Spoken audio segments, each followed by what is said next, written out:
ನಮಸ್ಕಾರ ಸ್ನೇಹಿತರೆ. 30 ವರ್ಷಗಳ ಬಳಿಕ ವಿಶೇಷ ತ್ರಿಗ್ರಾಹಿ ಯೋಗ. ಶನಿ, ಶುಕ್ರ ಮತ್ತು ಸೂರ್ಯನಿಂದ ಈ ರಾಶಿಯವರಿಗೆ ಕೈ ಸೇರಲಿದೆ ಅಪಾರ ಹಣ ಮತ್ತು ಆಸ್ತಿ. ಹೌದು, ವೈದಿಕ ಜ್ಯೋತಿಷ್ಯದ ಪ್ರಕಾರ 2025ರ ಮಾರ್ಚ್ ತಿಂಗಳಿನಲ್ಲಿ ಮೀನ ರಾಶಿಯಲ್ಲಿ ಶನಿ, ಶುಕ್ರ ಮತ್ತು ಸೂರ್ಯರು ಒಟ್ಟಿಗೆ ಸೇರಲಿದ್ದಾರೆ.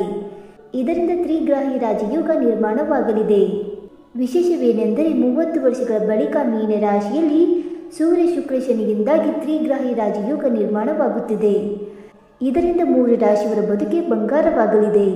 ಹಾಗಾದರೆ ಆ ರಾಶಿಗಳು ಯಾವುವೆಂದು ತಿಳಿದುಕೊಳ್ಳೋಣ ಬನ್ನಿ ಸ್ನೇಹಿತರೆ. ಅದಕ್ಕೂ ಮುಂಚೆ ನೀವು ನಮ್ಮ ಚಾನಲ್ಗೆ ಸಬ್ಸ್ಕ್ರೈಬ್ ಮಾಡದೆ ನೋಡ್ತಾ ಇದ್ದರೆ ದಯವಿಟ್ಟು ನಮ್ಮ ಚಾನಲ್ಗೆ ಸಬ್ಸ್ಕ್ರೈಬ್ ಮಾಡ್ಕೊಳ್ಳಿ ಸ್ನೇಹಿತರೆ. ಹಾಗೆ ವೈದಿಕ ಜ್ಯೋತಿಷ್ಯ ಮತ್ತು ಆಚಾರ ವಿಚಾರಗಳಲ್ಲಿ ನಂಬಿಕೆ ಇದ್ದರೆ ವಿಡಿಯೋಗೊಂದು ತಪ್ಪದೆ ಲೈಕ್ ಕೊಟ್ಟು ನಿಮ್ಮ ಆತ್ಮರಿಗೂ ಶೇರ್ ಮಾಡಿ. ಮೊದಲನೇದಾಗಿ ಕಟಕ ರಾಶಿ. ತ್ರಿಗ್ರಾಹಿ ಯೋಗವು ಈ ರಾಶಿಯವರಿಗೆ ಭಾರಿ ಅದೃಷ್ಟವನ್ನು ನೀಡಲಿದೆ. ಮಾಡುವ ಪ್ರತಿ ಕೆಲಸದಲ್ಲೂ ಯಶಸ್ಸನ್ನು ಸಾಧಿಸುವಿರಿ ಮತ್ತು ವೃತ್ತಿಪರರಿಗೆ ಪ್ರಮೋಷನ್, ಹಣದ ಹರಿವು ಹೆಚ್ಚಾಗಿ ಇಷ್ಟಾರ್ಥ ಸಿದ್ಧಿಯಾಗಲಿದೆ. ಎರಡನೇದಾಗಿ ಧನು ರಾಶಿ. ತ್ರಿಗ್ರಾಹಿ ಯೋಗವು ಈ ರಾಶಿಯವರಿಗೆ ಹಣದ ಹೊಳೆಯನ್ನೇ ಹರಿಸಲಿದ್ದು ಐಷಾರಾಮಿ ಜೀವನವನ್ನು ನಡೆಸುವರು ಮತ್ತು ಕುಟುಂಬದಲ್ಲಿ ಸಂಗಾತಿಯೊಂದಿಗಿನ ಬಾಂಧವ್ಯ ಹೆಚ್ಚಾಗಲಿದೆ. ಹೊಸ ಮನೆ, ಭೂಮಿ ಮತ್ತು ವಾಹನ ಖರೀದಿ ಯೋಗವಿದೆ. ಇನ್ನು ಮೂರನೆಯದಾಗಿ ಮೀನರಾಶಿ.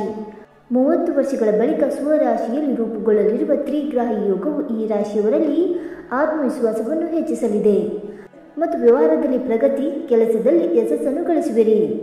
ಇನ್ನು ಮದುವೆ ಆಗದವರಿಗೆ ಕಂಕಣ ಭಾಗ್ಯ ಕೂಡಿ ಬರಲಿದೆ. ಸ್ನೇಹಿತರೆ, ಈ ಮಾಹಿತಿ ನಿಮಗೆ ಇಷ್ಟವಾಯಿತಾ? ಇಷ್ಟವಾಗಿದ್ದರೆ ವಿಡಿಯೋಗೊಂದು ಲೈಕ್ ಮಾಡಿ, ಶೇರ್ ಮಾಡಿ. ಹಾಗೆ ನಿಮ್ಮ ಅನಿಸಿಕೆ ಮತ್ತು ಅಭಿಪ್ರಾಯಗಳನ್ನು ತಪ್ಪದೆ ಕಮೆಂಟ್ ಮೂಲಕ ತಿಳಿಸಿ ಸ್ನೇಹಿತರೆ.